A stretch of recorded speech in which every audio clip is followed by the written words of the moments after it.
Welcome दोस्तों। Topic है CrPC कौन से क्षेत्रों पर लागू नहीं होगी।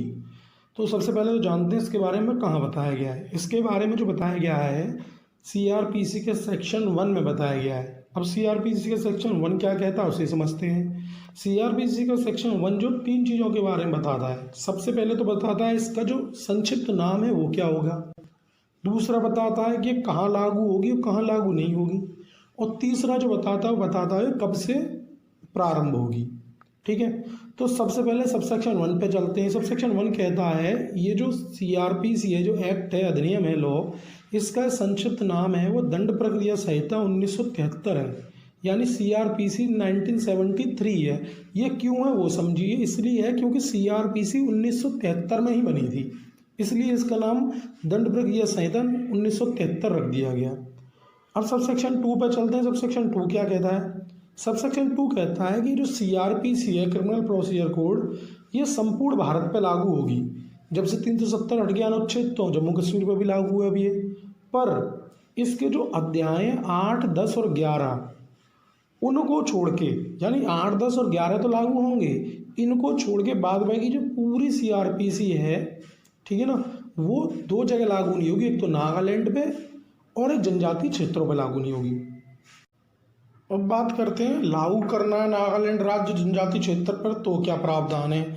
यानी अध्याय 8, 10 और 11 में जो उपबंध दिए गए हैं उनसे जो जितनी भिन्न उपबंध हैं उन सभी को या उनमें से किसी को अगर लागू करना है तो राज्य सरकार एक अधिसूचना निकालेगी और अधिसूचना के माध्यम से उन सारे उपबंधों को या उनमें से किन्हीं को जिनको लागू करना चाहती है पूरे नागालैंड राज्य पे या पूरे जनजातीय क्षेत्र पे लागू कर सकती है, पहली बात। दूसरी बात यह है कि जब वो लागू करेगी तो उपांतरों सहित ऐसे उपबंधों को लागू करेगी। उपांतरणों का मतलब होता है मॉडिफाई करके, यानी जो उपबंध है, जो लॉ है, उसको मॉडिफाई करके लागू करेगी। अब जो उपांतरण करेगी तो कितने तरीके से उपांतरण करके लागू करेगी। 3 तरीके से उपांतरण करके लागू करेगी। पहला है अनुपूरक उपांतरण, दूसरा आनुषंगिक उपांतरण और तीसरा है पारणामिक उपांतरण। ठीक है ना। अब इन तीनों के बारे में समझते हैं। तीनों क्या है।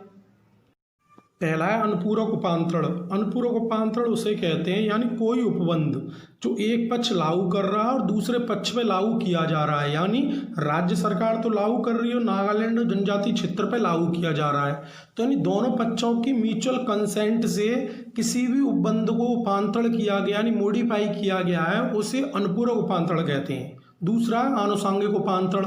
आनुषंगिक उपांतरण उसे कहते हैं यानी किसी भी मौके पर कोई उपबंध लागू किया गया है उपांतरण करके, यानी कोई मॉडिफाई करके कोई भी उपबंध किसी मौके पर लागू किया जा रहा है तो उसे आनुषंगिक उपांतरण बोलते हैं।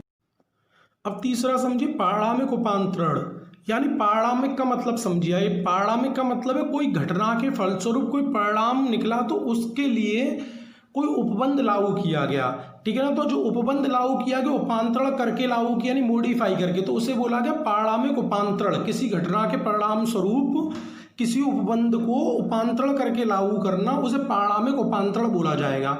और जो ये तीनों उपांतरण मैंने बताए हैं, तीनों में से कोई भी अगर उपांतरण उस उपबंध के साथ किया जा रहा है जो नागालैंड और जनजातीय क्षेत्र पर लागू हो रहे हैं, तो वो उपांतरण अधिसूचना में जो राज्य सरकार ने निकाली है उसमें विनिर्दिष्ट किया जाएगा, यानी उसमें भी उसके बारे में बताया जाएगा। अब नेक्स्ट टॉपिक की ओर चलते हैं। टॉपिक है जनजातीय क्षेत्र। सबसे पहले तो समझते हैं इसके बारे में कहाँ बताया गया है। इसके बारे में जो बताया गया है सीआरपीसी के सबसेक्शन 2 के स्पष्टीकरण में बताया गया है। अब चलते हैं जनजातीय क्षेत्र की ओर। 21 जनवरी यानी ऐसा राज्य क्षेत्र जो 21 जनवरी 1972 से पहले असम के ऐसे जनजातीय क्षेत्रों में सम्मिलित था जिनको संविधान की 6वीं अनुसूची के पैरा 20 में दिखाया गया है, तो ऐसे राज्य क्षेत्र को जनजातीय क्षेत्र कहा जाएगा। परंतु उसमें कंडीशन है। कंडीशन समझिए। कंडीशन ये है कि ऐसा राज्य क्षेत्र शिलोंग नगर पालिका की जो स्थानीय सीमाओं के भीतर जितना भी क्षेत्र आ रहा है उससे अलग होना चाहिए, यानी उससे भिन्न होना चाहिए, तब जाके उसे जनजातीय क्षेत्र माना जाएगा।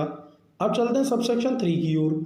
सबसेक्शन 3 बोलता है कि क्रिमिनल प्रोसीजर कोड जो हम ये पढ़ रहे हैं, दंड प्रक्रिया संहिता, ये 1 अप्रैल 1974 से प्रवर्त होगा यानी लागू होगा। देखिए सबसेक्शन 1 में तुमने ये समझा कि इसे दंड प्रक्रिया संहिता 1973 कहा जाएगा और लागू कब से होगा। लागू होगा सबसेक्शन 3 के अनुसार 1 अप्रैल 1974 से। अब बात करते हैं जमानती और अजमानती अपराध के बारे में।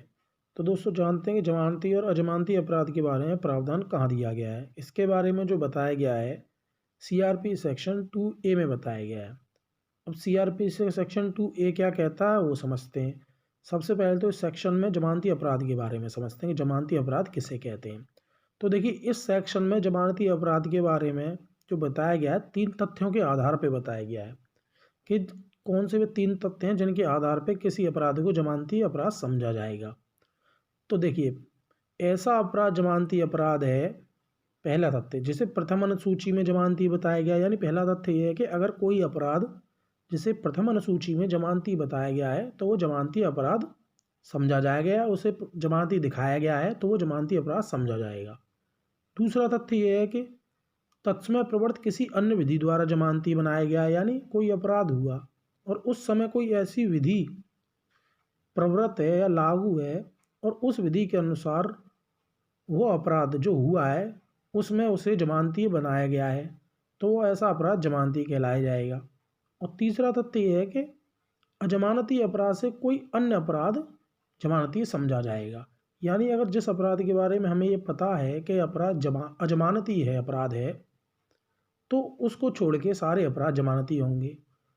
ऐसे ही अब बात करते हैं अजमानती अपराध के बारे में। तो देखिए इसका बिल्कुल अब विपरीत कर दीजिए, यानी कि प्रथम अनुसूची में जैसे अजमानती बताया गया है तो अजमानती समझा जाएगा।